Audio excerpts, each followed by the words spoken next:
Kompas petang kami lanjutkan saudara. Puluhan siswa SMA dan SMK di Cipongkor, Bandung Barat mengalami gejala keracunan usai mengkonsumsi MBG pada pagi hari.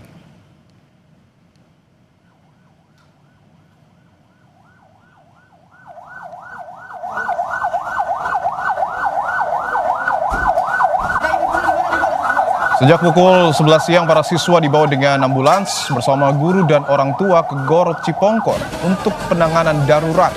Sebagian besar siswa mengalami demam, mual, muntah, dan nyeri ulu hati hebat. Tim medis yang bertugas memberikan penanganan cepat dengan memberikan air kelapa serta obat-obatan untuk meredakan gejala keracunan para murid.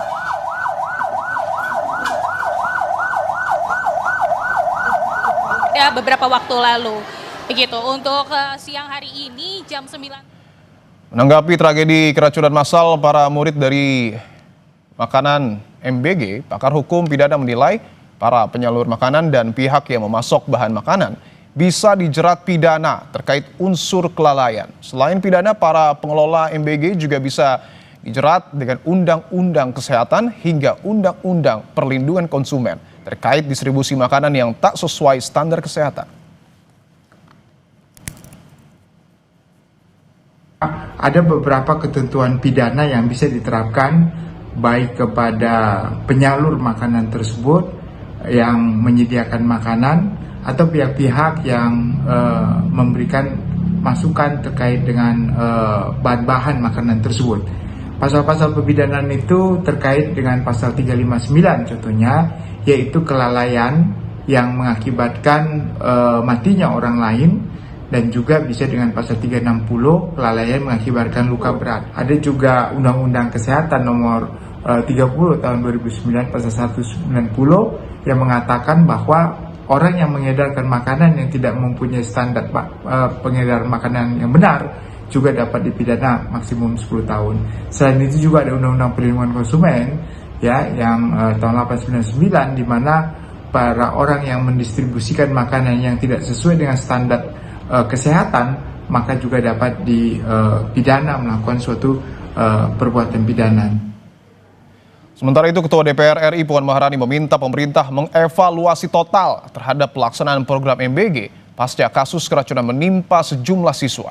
Menurut Puan, hal itu perlu dilakukan agar tidak ada lagi siswa yang dirugikan dalam program MBG.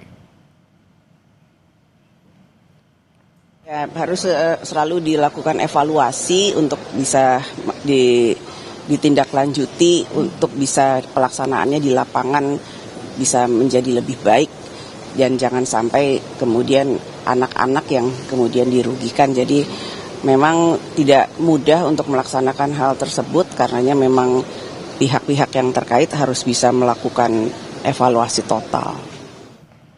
Selama 3 hari berturut-turut, ratusan siswa di Kabupaten Bandung Barat, Jawa Barat alami keracunan MBG. Jumlah ini bukan sekedar angka, namun ada nyawa manusia yang dipertaruhkan. Lalu siapa yang harus bertanggung jawab? Kita bahas bersama Wakil Ketua Komisi 10 DPR RI fraksi PKB, lalu Hadrian Irvani, dan juga ahli gizi masyarakat Dr. Tan Sotien dan Guru Besar Fakultas Hukum Unsud Profesor Hipnu Nugroho. Bapak-bapak, ibu-ibu, selamat petang semua. Selamat petang. Siap, saya ingin ke Pak Lalu dulu. Pak Lalu, bahwa kita tahu orang tua murid di Kabupaten Bandung Barat akhirnya minta agar program MBG ini dihentikan karena anak-anak mereka sudah kedua kalinya alami keracunan. Tanggapan Anda? Baik, Mas. Jadi pertama yang ingin saya katakan adalah sejatinya program MBG ini adalah program bagus. Niatan Presiden Prabowo adalah agar asupan gizi bagi anak-anak usia sekolah betul-betul terjamin sehingga mereka konsentrasi untuk belajar dan siap untuk menuntut ilmu demi masa depan mereka. Kemudian yang kedua, tentu dengan kejadian hari-hari ini yang terus terjadi, maka kami di Komisi 10 meminta kepada Kementerian Pendidikan Dasar dan Menengah, dalam hal ini Pak Mendikdasman, untuk berkomunikasi dengan Kepala BGN. Jangan sampai hal ini terus terulang. Ya, tentu kami meminta agar proses itu dievaluasi. Artinya prinsipnya adalah MBG ini kan tujuannya sangat mulia dan sangat bagus. Kemudian yang perlu dievaluasi ya tentunya adalah proses-proses di lapangan, mulai dari pembelian bahan baku, kemudian proses persiapan dan pengolahan makanan tersebut di dapur sampai dengan distribusi. Banyak temuan-temuan yang kami dapati di lapangan bahwa ternyata memang betul yang terjadi kadang makanan basi karena mungkin dimasaknya mulai jam 1 maupun jam 2 dini hari. Nah, terkait dengan tuntutan dari para orang tua ya tentu harus diberikan penjelasan baik oleh pihak Badan Gizi Nasional maupun Kementerian Pendidikan Dasar dan Menengah melalui Dinas Pendidikan masing-masing. Ini harus diberikan informasi bahwa program ini memang sebetulnya niatannya itu sangat bagus dan memang ini program bagus. Gitu. Baik, kita sepakat tentu MBG adalah program yang sangat baik untuk meningkatkan nutrisi dan juga gizi anak-anak. Tapi kan orang tua ini meminta Pak untuk di stop terlebih dahulu dan dilakukan evaluasi. Anda dari DPR, Komisi 10 dan fraksi PKB sepakat dengan hal itu? Ya tentu kita bersepakat khusus bagi daerah-daerah yang mengalami keracunan ini loh ya, di sekolah-sekolah yang mengalami keracunan, mohon di stop, mohon dievaluasi dulu, disterilkan dulu ketika nanti sudah benar-benar terjamin bahwa kejadian ini tidak akan terulang kembali, monggo dilanjutkan. Itu. Setuju untuk di stop di beberapa daerah ya. Saya ingin ke Dr. Tan bahwa yang kemudian jadi pernyataan Kepala BGN dan juga pemerintah adalah bahwa ada permasalahan dalam proses memasak khususnya distribusi karena dimasaknya tengah malam, dikirimkannya pagi hari. Analisa Anda apakah hanya faktor itu yang kemudian jadi persoalan atau ada hal lain? Iya, jadi prinsip dasarnya adalah pengelola SPPG itu harus memahami prinsip-prinsip HACCP atau Hazard Analysis and Critical Control Point. Dari bahan makanan ini dibeli, di stok, dimasak, dikemas sampai ke tangan penerima. Jadi jalurnya ini kan panjang banget. Nah, itu gunanya kenapa audit keracunan ini harus kita jalankan supaya kita ketahuan ini yang disebut dengan kontaminasinya ada di mana. Saya melihatnya ini adalah suatu kontaminasi yang diduga karena keracunan ini bisa disebabkan oleh infeksi bakteri seperti misalnya Salmonella, E. coli, Clostridium, Bacillus aureus dan sebagainya. Jadi ini harus betul-betul diperhatikan karena kontaminasi bisa berasal dari orang yang melakukan kegiatan di SPPG itu atau dari bahan makanannya atau ketika bahan makanan ini dalam proses perjalanan atau ketika sedang diterima dan dimakan. Oke, artinya ada dua peluang ya, apakah dari proses pengolahan atau dari bahan makanan. Saya ingin ke sebentar, satu lagi yang lebih penting.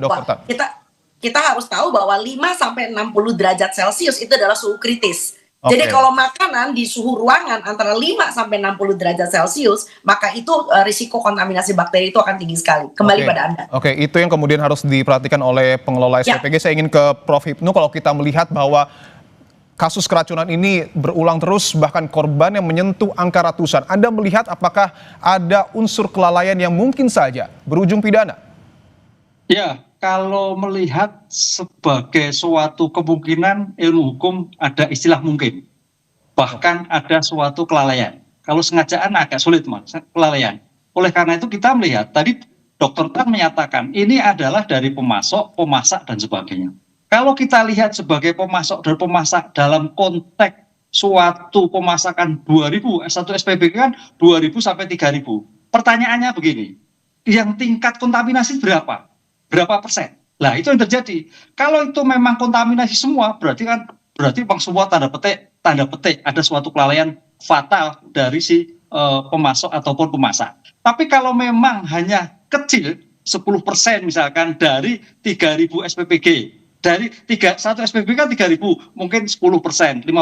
Inilah yang saya kira harus dikaji. Kualitasi sebagai bentuk substansi tadi kontaminasi Dr. Tan, itu jenis kualifikasi racunnya seperti apa? Apakah memang karena bahan, karena pemasok, atau karena faktor sabotase? Karena dalam ilmu hukum mungkin aja, kalau kita melihat seperti itu. Oleh karena itu kan ini merata, Mas. Dan ini unsur politiknya juga tinggi sekali. Dengan demikian saya kira pemerintah ada sempat, polisi setempat harus menganalisis dari segi toksikologi jenis kualifikasi membahayakan atau tidak, mau menjadikan suatu bahaya tidak, ataukah memang ini sengaja atau tidak. Ini yang saya kira juga harus seirama dengan pemasak, tapi juga mitigasi risiko terhadap keracunan yang bersangkutan. Kualifikasi racunnya seperti apa? Itu yang harus pelajari. Oke, bahwa polisi diminta untuk kemudian terlibat untuk mengetahui apa yang sesungguhnya terjadi. Saya ingin ke Pak Lalu, ketika Prof. Hipnu mengatakan bahwa mungkin saja ditarik ke ranah pidana, artinya ada proses hukum. Anda sepakat dengan hal itu, Pak Lalu? Ya, pertama tentu kita lihat substansi persoalannya, kemudian lokus atau tempat kejadiannya. Ya, saya pada prinsipnya sepakat kalau sekiranya hal tersebut memang dilakukan secara sengaja. Namun yang langkah-langkah yang dilakukan oleh Kementerian Pendidikan Dasar dan Menengah menurut laporan yang kami terima adalah Kementerian sudah berkomunikasi dengan pihak BGN, kemudian memerintahkan kepada Dinas Pendidikan terkait untuk berkomunikasi dengan sekolah agar sekolah mengumpulkan seluruh wali murid melalui komite sekolah untuk dilakukan pertama sosialisasi, kemudian sosialisasi yang saya maksud adalah bahwa program ini akan terus dilanjutkan. Program ini merupakan program nasional, merupakan prioritas dari program Presiden Prabowo. Kemudian yang kedua terkait dengan kejadian keracunan ini ya tentu kami meminta pihak kementerian langsung menyampaikan kepada Dinas Pendidikan dan Sekolah agar sementara dilakukan penghentian dulu sampai betul-betul BGN mempersiapkan atau menjamin bahwa kejadian ini tidak akan terulang kembali. Seperti itu, Mas, karena jangan sampai tujuan yang mulia ini justru berakibat fatal yang akhirnya memunculkan korban dari siswa-siswi kita. Jangan sampai ada tagline makanan bergizi gratis menjadi makanan beracun gratis. Nah, ini yang harus kita hindari. Dan seperti itu. Itu yang kemudian harus kita hindari dan kita kawal. Saya ingin ke Dr. Tan, bahwa tadi sedikit banyak Anda sudah menjelaskan, tapi saya ingin tegaskan lagi, apakah kemudian makanan misalnya seperti nasi ataupun lauk ketika salah diolah itu bisa terkontaminasi atau menjadi racun? Ya, tentu saja, seperti misalnya nasi yang dihangatkan berulang, ya kita tahu, lalu kemudian makanan yang kurang matang. Kita tahu bahwa yang direkrut oleh SPPG adalah orang-orang yang sebetulnya bukan graduate, atau barangkali orang-orang yang tidak punya pengalaman untuk sekaligus bisa menyediakan makanan sekaligus 1000 porsi, apalagi 3000 porsi. Ya, itu yang pertama. Dan yang kedua, saya minta maaf bahwa istilah keracunan dalam toksikologi itu tidak sama dengan kontaminasi makanan oleh bakteri-bakteri, sehingga kita harus melihatnya dari sudut pandang epidemiologi. Dalam epidemiologi dan ilmu kesehatan, satu nyawa itu berharga. Jadi satu nyawa aja nggak boleh ada masalah, begitu loh ya. Jadi walaupun dikatakan bahwa kita menyediakan 10 juta porsi, kita nggak bisa ngebandingin 10 juta porsi makanan yang disajikan, lalu kemudian 400-nya terkontaminasi. Kita nggak bisa mengejarkan 400 dibandingkan dengan sekian juta, nggak bisa. Karena dalam epidemiologi ini kita bicara tentang masalah kesehatan. Ya. Jadi ini memang suatu masalah yang sangat krusial untuk bisa dipahami bahwa satu nyawa itu berharga. Kembali pada Anda. Baik, saya ingin ke Prof. Hipnu, apakah kemudian ketika misalnya kasus ini ditarik ke ranah hukum, bisakah melalui class action? Ya, saya kira ini saya mungkin kurang sependapat dengan Dr. Tan ya, karena makanya ini harus kita kaji dulu sebagai bentuk kontaminasi, sebagai racun itu kualifikasinya seperti apa. Ini yang saya kira Departemen Kesehatan harus bisa mengkualifikasi sehingga ini menjadikan rujukan kalau memang ada kelalaian. Karena namanya suatu kegiatan, kelalaian itu pasti mungkin, apalagi kesengajaan. Mudah-mudahan tidak ada kesengajaan. Oleh karena itu penting sekali bahwa kualifikasi kontaminasi sebagai bahasa kesehatan dan bahasa hukum saya kira tentu harus dipersamakan persepsinya, karena ini berkaibat terhadap orang. Yang kedua, terkait dengan permasalahan apa tadi? Class action, Prof. Hipnu. Class action, sangat mungkin. Kalau class action itu kan hak masyarakat, Mas. Masyarakat bisa saja. Nggak bisa diturun. Itu hak masyarakat, bisa dilakukan. Oleh karena itu saya kira ini memang perlu mitigasi tersebut, bahwa tadi betul bahasa kontaminasi itu seperti apa, tingkat keracunan jenisnya apa. Jangan membuat racun, tapi kontaminasi seperti ini yang saya kira harus dikaji. Oleh karena itu Polri juga tidak boleh tinggal diam dengan konsep seperti ini, karena faktor-faktor yang terjadi permasalahan itu juga ada faktor-faktor lingkungan dalam arti luas, sehingga kadang-kadang ya kita tidak berpikir negatif. Dimungkinkan ada, karena berbagai faktor kejadian itu seperti muncul ada kesengajaan atau kelalaian. Gitu. Oke, bahwa tadi Prof. Hipnu juga sudah menyinggung MBG ini adalah dalam tanda kutip program politis, betulkah ada sabotase di dalamnya? Kita akan bahas usai jeda, tetaplah di Kompas Petang. Kita lanjutkan dialog terkait dengan keracunan MBG yang terus berulang. Saya ingin ke Pak Lalu. Pak Lalu, bahwa tadi Prof. Hipnu menyebutkan mungkin saja ada sabotase dalam program MBG sehingga kasus keracunan ini sangat massal terjadi. Anda sepakat dengan hal itu? Ya, saya mohon izin Prof dalam posisi berhusnuzon dulu lah. Saya berbaik sangka dulu dengan program ini. Tapi yang namanya kemungkinan bisa saja, yang namanya orang iri, orang dengki dengan program-program yang baik ini ya tentu pasti ada lah, karena masing-masing kita kan memiliki pemikiran yang berbeda-beda. Tetapi yang ingin saya katakan pertama adalah tentu dengan kejadian-kejadian keracunan ini kami berharap BGN untuk melakukan evaluasi dan pembenahan di internal mereka. Benahi dapur-dapur yang hari ini menjadi masalah. Kemudian yang kedua, mohon juga dilibatkan pihak-pihak terkait dalam hal ini, misalnya karena ini objeknya adalah sekolah, maka tentu akan berinteraksi dengan seluruh keluarga besar pendidikan yang ada di sekolah tersebut. Guru, kemudian dinas pendidikan, kemudian dalam hal ini kami juga meminta kepada mitra kami, Kementerian Pendidikan Dasar dan Menengah, untuk terus menjalin komunikasi dengan Badan Gizi Nasional. Kenapa ini kami lakukan? Karena perlu saya sampaikan juga bahwa anggaran BGN itu kan menggunakan anggaran pendidikan. 335 triliun yang akan dianggarkan di 2026 itu bersumber dari anggaran pendidikan yang jumlahnya 20% dari mandatory spending dari APBN. Seperti itu, Mas. Oke, saya ingin ke Dr. Tan bahwa bagaimana kemudian caranya agar kasus keracunan MBG ini tidak kembali terulang, Dok? Karena kita tahu juga sebenarnya di SPPG sudah ada ahli gizi. Langkah apa yang kemudian harus dilakukan? Ya, jadi yang paling penting adalah kita menelusuri dulu. Sebelum kita bicara tentang narasi sabotase, ada segala macam, ada orang yang pengen curangin, telusuri dulu, ini penyebabnya dari mana kontaminasi ini. Sebab kalau kita pikirkan, kita pernah punya pengalaman di awal abad 20, ada orang bernama tukang masak, namanya Mary Malone. Dia juru masak untuk orang-orang kaya di New York City.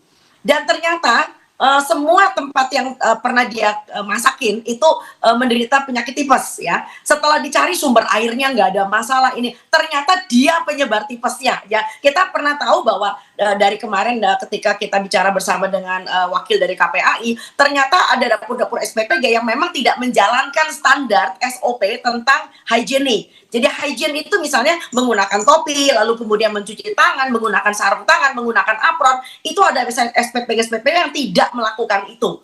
Jadi kita bisa mengatakan bahwa ini juga bisa jadi kontaminasi silang dari orang yang handling makanan itu sendiri. Jadi sekali lagi perlu ditelusuri sampai ujung pangkalnya. Jangan kita mengembangkan dulu cerita-cerita yang barangkali merupakan suspek dan menjadi suspense issue nantinya. Kembali pada Anda. Oke, saya ingin lanjutkan pernyataan Dr. Tan ke Prof. Hipnu bahwa berdasarkan pernyataan dari Bupati Bandung Barat mengatakan ada 85 SPPG atau dapur MBG yang belum memiliki sertifikat layak higienis dan sanitasi. Bisakah ini disebut sebagai sebuah kelalaian ketika SPPG sudah beroperasi?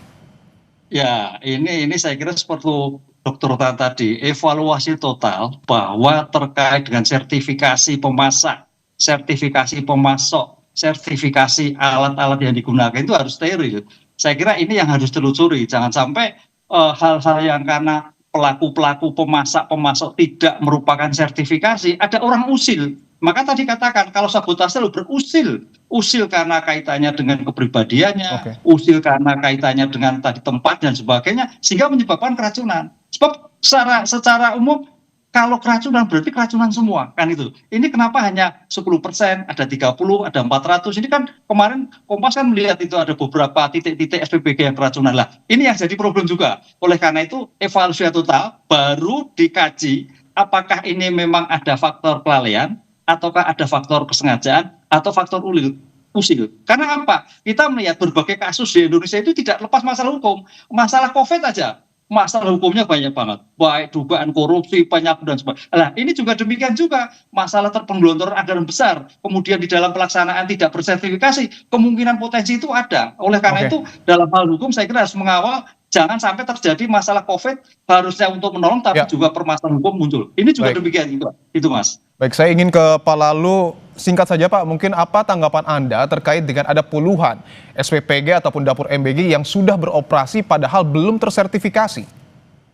Ya, kami sangat menyayangkan ya, jangan sampai nanti hanya gara-gara mengejar target penerima MBG ini kemudian segala cara dihalalkan. Sebaiknya BGN kembali mengecek ulang bahwa dapur-dapur yang hari ini belum memiliki sertifikasi yang dimaksud tadi harus betul-betul dipastikan baru boleh beroperasi. Nah, ini sudah terbukti bahwa ternyata akibat dari kelalaian ataukah apa istilahnya itu, bahwa benar terjadi ada siswa-siswi kita yang hari ini keracunan. Nah, ini yang perlu harus dievaluasi. Kemudian menunya juga harus diperhatikan. Jadi yang namanya menu gizi itu kan kalau yang kami temui di lapangan, kami kan sering berkunjung ke sekolah-sekolah itu. Pada saat kami kunjungan, kemudian membuka rantang MBG itu ternyata jauh dari kata makanan bergizi. Masih banyak yang kita temukan, misalnya orek tempe cuman isinya 5 biji.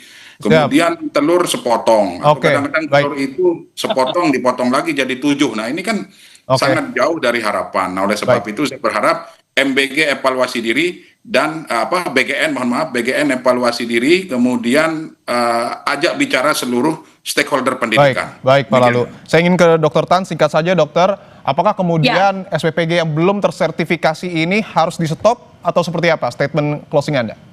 Ya, kita harus melalui 2 mekanisme. Mekanisme yang pertama adalah penelusuran epidemiologi. Kenapa ini bisa terjadi keracunan istilah mereka. Dan yang kedua tentu saja adalah evaluasi HACCP. Kalau ada SPPG yang tidak melaksanakan HACCP dengan benar, stop sama sekali. Karena walaupun dia belum melahirkan korban, tetapi dia potensial menjadi orang yang pihak yang bisa menelurkan korban-korban keracunan berikutnya. Jadi sekali lagi SPPG yang sudah menelurkan korban tolong di stop, dan yang potensial bakal menyebabkan korban tolong di stop juga sampai HACCP terlaksana dengan baik.